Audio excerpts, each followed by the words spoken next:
YS Jaganmohan Reddy గారికి 117 సీట్లతో అధికారంలోకి వస్తారు. కూటమికి 58 సీట్లు అని చెప్పడం జరిగింది. సో ఇది జరిగి ఇప్పటికి 7 నెలలు దాటిపోయింది. ప్రజెంట్ ఎలక్షన్ టైం దగ్గరికి వచ్చాక బీజేపీ కూడా ఎన్డీఏ కూటమి బీజేపీ టీడీపీ జనసేనలో కలవడం జరిగాక ఒక ఉన్నత స్థానంలో ఉన్న వ్యక్తి నన్ను అడగడం జరిగింది. ఇప్పుడు ఇది వచ్చింది కదా, అప్పుడు ఇలా చెప్పారు, ఇప్పుడు ఏమవుద్దో చెప్పండి అని ఆయన అడగడం వల్ల మళ్ళీ నేను చెప్పడం జరిగిందమ్మా. ఇప్పుడు వైఎస్ జగన్మోహన్ రెడ్డి గారికి బీజేపీ టీడీపీ జనసేన పొత్తులో వస్తే 122 సీట్లతో ఆయన మళ్ళీ అధికారంలోకి వస్తారు. అలాగే కూటమికి అప్పుడు మనం 58 చెప్పాము, ఒక 5 సీట్లు తగ్గి 53 సీట్లతో కూటమి ఉంటుందని మనం వేరే ఛానల్స్లో వీడియో చేయడం జరిగింది. సో ఇక్కడ వైఎస్ఆర్ కాంగ్రెస్కి 20 ఎంపీలు వస్తాయని, అలాగే కూటమికి 5 ఎంపీలు వస్తాయని కూడా చెప్పడం జరిగింది. సరే, మనం నెక్స్ట్ చేసే దాంట్లోనే ఏ ఏ స్థానాల్లో ఎవరు గెలుస్తారు, ఎవరు ఓడిపోతారు, ఎంత మెజార్టీలు అనేది కూడా పార్లమెంట్ సీట్లు కానీ అసెంబ్లీ సీట్లు చెప్పుకుందాం నెక్స్ట్. గురుజీ, మీరు గతంలో తెలంగాణలో సీఎంగా రేవంత్ రెడ్డి గారు గెలుస్తారని చెప్పారు. మరి జాతక ప్రకారం ఈసారి అక్కడ ఏపీలో మళ్ళీ జగన్ వస్తారని మీరు చెప్తున్నారు, దాని గురించి? అవునమ్మా, అప్పుడు నేను రిజల్ట్కి 2 రోజుల ముందు కూడా 2 ఛానల్స్లో, 1వ తారీఖు ఒక ఛానల్లో డిసెంబర్ 2వ తారీఖు మనం టీవీలో, డిసెంబర్ 1 హిట్ టీవీలో కూర్చుని కూడా చెప్పాను. కేసీఆర్ గారికి 3వ తారీఖు సాయంకాలం 4 గంటల వరకే సీఎం యోగం ఉంది, 9వ తారీఖు లోపు రేవంత్ రెడ్డి సీఎం అవుతాడు, పూర్తికాలం సీఎం పదవిలో ఉంటాడని చెప్పడం జరిగిందమ్మా. అది మీరు చెప్పినట్లు సీఎంగా జగన్ గారు ఒకవేళ గెలవకుండా బై ఛాన్స్ టీడీపీ అధికారంలోకి వచ్చి ఆయన సీఎం అవుతే, చంద్రబాబు సీఎం అవుతే, మీరు చెప్పిన జాతకం అబద్ధం అని ఒప్పుకుంటారా? ఒప్పుకుంటామమ్మా. ఇప్పుడు మేము చెప్పింది మేము ఇక్కడ లైవ్లో కూర్చొని చెప్తున్నాం కదా, చెప్పినప్పుడు జరగకపోతే మేము చెప్పింది తప్పని ఒప్పుకోవాలి. అంతేగాని ఇక్కడ నేను అప్పుడు అలా చెప్పా ఇలా చెప్పానని చెప్పి ఏదో బ్రోకర్ ఇచ్చి మిమ్మల్ని ఇది చేసి నా వీడియోలు ఉంటే తీసుకురండి, నా వీడియోలు ఉంటే చూపించండి, నా వీడియోలను డిలీట్ చేపించి అలా చేసే అవసరం నాకు లేదు. అర్థమైందా? వన్స్ ఒక మాట చెప్పామంటే ఆ మాటకి కట్టుబడే ఉంటా చనిపోయేంత వరకు కూడా. ఒకవేళ నేను చెప్పింది జరగకపోతే జరగకపోవచ్చు, ఎస్ జరగకపోతే మీ టీవీలో కూర్చుని నేను చెప్పింది తప్పు అని నేను ఒప్పుకుంటా. అర్థమైందా మీకు? Next right. కొంతమంది జ్యోతిష్యులందరూ 100% సీఎం చంద్రబాబు గారే, ఎందుకంటే ఆయన జాతక రీత్యా ఆయన అవ్వే అవకాశాలు ఉన్నాయి, 100% అయ్యే అవకాశాలు ఉన్నాయి అంటున్నారు. దానికి మీ సమాధానం? ఇప్పుడు మా జ్యోతిష్యులే చాలామంది కూడా టీవీలో కూర్చుని జగన్మోహన్ రెడ్డి గారే అవుతారు జాతకరీత్యా అని మరి కొంతమంది ఇలా కూడా చెప్తున్నారు, కొంతమంది అలా కూడా చెప్తున్నారు. సరే, అది వాళ్ళ పరిజ్ఞానం బట్టి చెప్తారమ్మా. ఇక్కడ నేను కూడా 122 సీట్లు వస్తాయి అని చెప్తున్నా అంటే అది నా పరిజ్ఞానం బట్టి చెప్తున్నాను. అలాగే తెలంగాణలో 63 సీట్లు వస్తాయి అని చెప్పి మా పొంగులేటి శ్రీనివాసరెడ్డి గారు జాయిన్ అయిన కొత్తలోనే చెప్పాను ఆయనకి, నేను అది శ్రీనివాసరెడ్డి గారికి వచ్చేది కాంగ్రెస్ పార్టీ అని. తర్వాత రిజల్ట్ వచ్చే ముందు కూడా 64 నుంచి 67 వస్తాయి అన్న, అదే 64తో వచ్చినాయి. పూర్తికాలం గవర్నమెంట్ ఉంటుందని కూడా చెప్పాను. అది ఇక్కడ రేవంత్ రెడ్డి గారు ఉంటారా ఊడిపోతారా అని అన్నారు. పూర్తికాలం ఉంటుంది. మే తర్వాత ప్రమాణ స్వీకార ముహూర్తం ప్రకారం ఈ మే తర్వాత కొంచెం ఫైనాన్షియల్ ట్రబుల్స్ ఎదుర్కొంటాడు ఈయన, అది కొన్నాళ్ళు జరుగుద్ది. ఏదైనా 27 దాటేటప్పటికి ఈ ప్రమాణ స్వీకార ముహూర్తం ప్రకారం సెట్ అవుద్ది. ఆయనకి కుటుంబం అంటే ఈ మంత్రులు ఉన్న ఎమ్మెల్యేల వల్లే కొంత ఇబ్బందులు ఉంటాయి అని చెప్పడం జరిగింది. ఆ విషయంలో ఒక మనిషికి జాతకం చూస్తే జ్యోతిష్యుడు ఒకే విధంగా చెప్పాలి, కానీ ఇప్పుడున్న సమాజంలో 4 జ్యోతిష్కులు 4 రకాలుగా చెప్తున్నారు. దాని గురించి మీరు ఏమంటారు? చెప్తారమ్మా, మీలో ఉన్న చైతన్యం ఒకటే, నాలో ఉన్న చైతన్యం ఒకటే. అర్థమైందా? చరాచర 24 లక్షల జీవరాశుల్లో ఉన్న అదేనమ్మా, 84 లక్షల జీవరాశుల్లో ఉన్న చైతన్యం పలికిచ్చేది కూడా ఒకటే. కానీ నేను వేరేగా పలుకుతా, మీరు వేరేగా పలుకుతారు, మీరు వేరేగా ఆలోచిస్తారు, నేను వేరేగా ఆలోచిస్తా. డిఫరెంట్గా ఎలా ఆలోచిస్తున్నామో ఈ జ్యోతిష్యులు కూడా వాళ్ళ స్థాయి, వాళ్ళ పరిజ్ఞానం, వాళ్ళకున్న అజ్ఞానం విజ్ఞానం ఏదో ఒకటి ఉన్న స్థాయిని అనుసరించి చెప్పడం జరుగుతుంది. అంతే తప్ప వేరే ఏమీ కాదు. అంటే ఆ తేడాలు ఎందుకండి? అంటే జ్యోతిషం ఎలాగో ఒకటే ఉంటుంది కదా. ఇప్పుడు నా జాతకం ఇప్పుడు నేను నడుస్తున్నాను ఒకటే నడుస్తాను, పక్కన మళ్ళీ పడిపోతాను, అంతమంది చెప్తే ఒక మనిషిని ట్రబుల్ చేస్తున్నట్టే కదా అది. అదేనమ్మా, ఇప్పుడు జ్యోతిష్యంలో సాధారణంగా అడిగితే చెప్పమని ఉంది, అడగకుండా మాకు తెలిసినా చెప్పకూడదు. రెండోది, వీళ్ళు ఎలా ఎందుకు చెబుతున్నారు అంటే వాళ్ళకున్న పరిజ్ఞానం బట్టి చెప్పారు. ఇప్పుడు ఉదాహరణకి మీకు తెలంగాణలో మా జ్యోతిష్యులు అందరూ కూడా వన్ సైడే చెప్పారు, 70 నుంచి 75 బీఆర్ఎస్ వస్తుంది, కేసీఆర్ గారే మళ్ళీ సీఎం అని. అది ముందు నుంచి ఎప్పటి నుంచో చెప్పుకొచ్చారు. ఇందులో కొంతమంది మేము చెప్పలేదంటారు, చెప్పి కూడా కొంతమంది మేము చెప్పాము ఒప్పుకున్నాము జరగలేదంటారు. సరే, దీనికి వ్యతిరేకంగా ఒక ఇద్దరు ముగ్గురు కూడా రేవంత్ రెడ్డి అవుతాడని చెప్పారు. అందులో నేను ఒకడిని, నేను కూడా ఇన్ని సీట్లతో రేవంత్ రెడ్డి సీఎం అవుతారని చెప్పాము. అది కాంగ్రెస్ హైకమాండ్ బటన్ నొక్కి ఎవరంటే సీఎం వాళ్ళే కదమ్మా.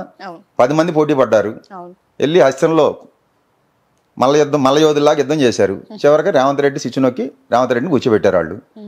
మరి అలాంటి 10 మంది ఉన్న దాంట్లో నువ్వు ఎలా చెప్తున్నావు రేవంత్ రెడ్డి అని నన్ను చాలా మంది అడిగారు. పైన ఉన్నవాడు చెప్తున్నాడు రేవంత్ రెడ్డి అవుతాడని. జరిగిందా లేదా? ఇక్కడ మా జ్యోతిష్యుల్లో మాకున్న పరిజ్ఞానంలో తప్పులేనుంటే మాయే కానీ, శాస్త్రంలో కానీ విశ్వంలో ఉన్న శక్తిలో కానీ ఏ తప్పు లేదు.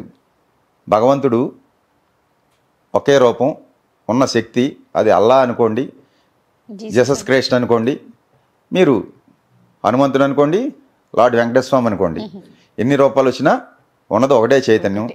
ఆయన రోజు అష్టోత్తర సహస్రనామం చేసేటందు ఒకే దృష్టి ఉంటుంది. కత్తి తీసుకుని రోజు మర్డర్లు చేసి దొంగతనాలు చేసి బతికేయడందు కూడా సమదృష్టితోనే ఉంటాడు. భగవంతుడు అందరినీ సమదృష్టితో చూస్తాడు. ఇక్కడ భేదభావం మందే, వీడు దొంగ వీడు ఇది అని భేదభావం మనం చూస్తాం తప్ప భగవంతుడికి ఏం లేదమ్మా. సృష్టిలో సకల ప్రాణుల్ని కూడా సమానంగా చూస్తాడు. రైట్. నెక్స్ట్, సో ఏపీలో ఎంపీగా షర్మిల గారు చేస్తున్నారు, కడప నుంచి పోటీ చేస్తున్నారు. ఆవిడకి గెలుపుందా? అలాగే ముందు కాంగ్రెస్ పరిస్థితి ఎలా ఉండబోతుంది కడపలో? షర్మిల గారి జాతకం ఒకసారి నేను చూశానమ్మా. సో షర్మిల గారి జాతకం 2025 ఫిబ్రవరి నుంచి ఇప్పుడు కొన్న దానికన్నా కూడా ఇబ్బందులు ఎక్కువ అవుతాయి. ఆంధ్రప్రదేశ్లో కాంగ్రెస్ పరిస్థితి దిగజారిపోయింది ఎప్పుడో, అదే కంటిన్యూ అవుద్ది, కనుమరుగవుద్ది. ఇక్కడ ఆంధ్రప్రదేశ్లో రేపు మళ్ళీ సీఎం అయ్యే జగన్మోహన్ రెడ్డి గారు 2034 వరకు కూడా ఈయనే సీఎం పదవిలో ఉంటారు. 2019లో ఎక్కిన జగన్మోహన్ రెడ్డి గారు 2034 వరకు ఇదే పదవిలో కొనసాగుతారు. తర్వాత ఒక 5 years ఆయనకి గ్యాప్ వస్తుంది. 39 వచ్చేటప్పటికి మళ్ళీ సీఎం అయ్యి మళ్ళీ ఒక 2 times కదండి, నెక్స్ట్ 3 times అమ్మా. 2019, 24, 29 కూడా ఆయనే అయ్యి 34కి దిగిపోయి ఒక 5 years గ్యాప్ వచ్చి 39లో అయ్యి మళ్ళీ ఒక 5 ఏళ్ళు చేసి ఆయన జీవిత కాలంలో ఒక 20 సంవత్సరాల యోగం ఉంది.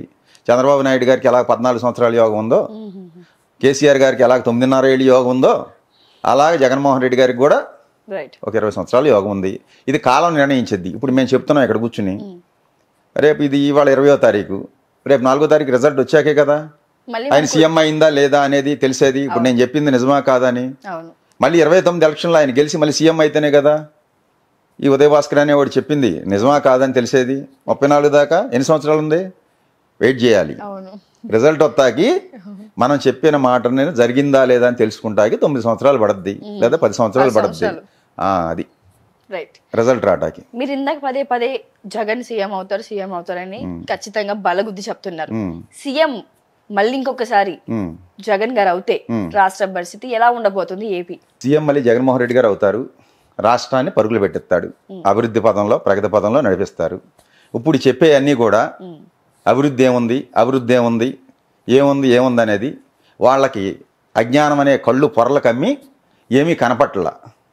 ఏది జగన్మోహన్ రెడ్డి చేసిన అభివృద్ధి ఒక మాయ కమ్మి వాళ్ళకేం కనపట్ల. ఆ మాయ పొర తొలగినప్పుడు అభివృద్ధి ఏంటనేది కనపడద్దమ్మా. పిఠాపురం నుంచి మనకు తెలిసిందే పవన్ కళ్యాణ్ గారు, వంగగీత గారు పోటీ చేయడం జరిగింది. గెలుపు ఎవరి వైపు ఉంటుంది? ఈసారి పిఠాపురం నుంచి పవన్ కళ్యాణ్ గారు గెలుస్తారా? అసెంబ్లీకి వెళ్లే ఛాన్సులు ఉన్నాయా? నేను ఎప్పుడో చెప్పానమ్మా, అక్టోబర్ 11 వచ్చిన వీడియోలోని సుమన్ టీవీలో, పవన్ కళ్యాణ్ గారు కూటమిలో వెళ్తే గెలుస్తారు, ఒంటరిగా వెళ్తే గెలవరని చెప్పాను. అది అది ఆన్ రికార్డే ఉంది. ఇప్పుడు కూడా కూటమిలో వెళ్ళారు కాబట్టి గెలిపే అవకాశాలే ఉన్నాయి ఆయనకి, అసెంబ్లీలోకి అడుగుపెట్టే అవకాశాలే ఉన్నాయి. రైట్. దేశవ్యాప్తంగా అధికారంలోకి వచ్చే పార్టీ ఏది? దేశవ్యాప్తంగా నేను ఎప్పుడో చెప్పాను గత ఇంటర్వ్యూల్లోనే, మళ్ళీ బీజేపీ వస్తుందమ్మా ఎన్డీఏ కూటమికి. అప్పుడు 305, 310 సీట్లతో అని చెప్పాను.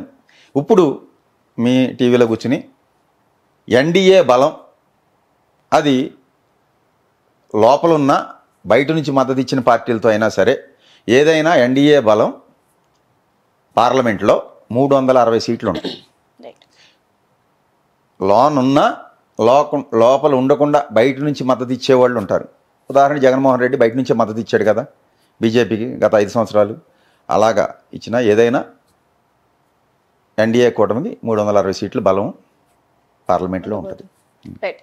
ఏపీలో 25 ఎంపీ సీట్లు ఉన్నాయి. మరి వైఎస్ఆర్సీపీకి ఎన్ని సీట్లు రావచ్చు? అలాగే తెలంగాణలో ఏ పార్టీకి ఎంపీ సీట్లు ఎన్ని రావచ్చు? ఆంధ్రాలో వైసీపీకి నేను చెప్పేది 20 ఎంపీ స్థానాలు వస్తాయని, కూటమికి 5 వస్తాయని చెప్పడం జరుగుతుంది.